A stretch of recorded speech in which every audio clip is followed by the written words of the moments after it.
Hello use நம்ம இன்றைக்கி பார்க்க போகிறது பயோ செப்டி டேங்க் பற்றி பார்க்க போகிறோம். ஸோ பயோ செப்டி டேங்க் அப்படின்றது இன்னும் இல்லை, நம்ம போடுற டாய்லெட்டில் வரக்கூடிய வேஸ்டேஜை வந்து வாட்டரையும் சாலிடு வேஸ்ட்டையும் பிரிச்சுட்டு நம்ம வாட்டரை மட்டும் வேற ஒரு பர்பஸ் ரீசைக்கிள் பண்ணுறதா வந்து நம்ம பயோ செப்டி டேங்க் அப்படின்ற பற்றி சொல்ல போகிறோம். நம்ம பயோ செப்டி டேங்கை வந்து நம்ம சிவில் ஒர்க்கில் வந்து நம்ம பண்ணியிருக்கிறோம். சாம்பர் ஒன்றில் பார்த்தீங்கன்னா நம்ம டாய்லெட்லேருந்து வரக்கூடிய டைரக்ட் வேஸ்டேஜ் எல்லாமே நம்ம உள்ள டேம்ப் ஆகும். தென் அதிலிருந்து நம்ம பாட்டமில் வந்து ஒரு ஹோல்ஸ் கொடுத்துருக்குறோம். ஸோ அந்த ஹோல்ஸ் வழியாக நமக்கு வந்து செகண்ட் மேனுவலுக்கு வந்து வேஸ்டேஜ் வரும். ஸோ அதிலிருந்து நம்ம பார்ட்டிஷன் மூலிமா தேர்டு பார்ட்டிஷனுக்கு உள்ளே போகும்போது க்ளீன் வாட்டராக வந்து உள்ளே போக போகுது.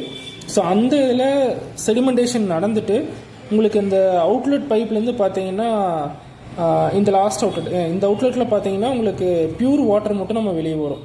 ஸோ நம்ம செப்டி டேங்க்லேருந்து வர வாட்டர் கூடிய வந்து ஒரு ட்ரைனேஜ்லேயோ இல்லை வந்து நம்ம ஒரு வீட்டில் ஒரு பிளான்ட் வச்சுருக்கிறோம் அப்படின்னா நம்ம அதில் விடுறதுக்கு கூட இந்த வாட்டர் வந்து உங்களுக்கு எந்த ஒரு வேஸ்டேஜ் எந்த ஒரு ஸ்மெல் வந்து அதில் இருக்காது.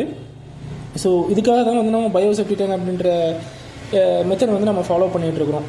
ஸோ இதுக்காக நீங்கள் வந்து ஒரு பிளாஸ்டிக் மெத்தடில் ஒரு ஆன்டி டெர்மைட் பண்ண ஒரு பிவிசி மெத்தட்லேயே நம்ம பண்ணுறதை நம்ம பார்த்துருப்போம்.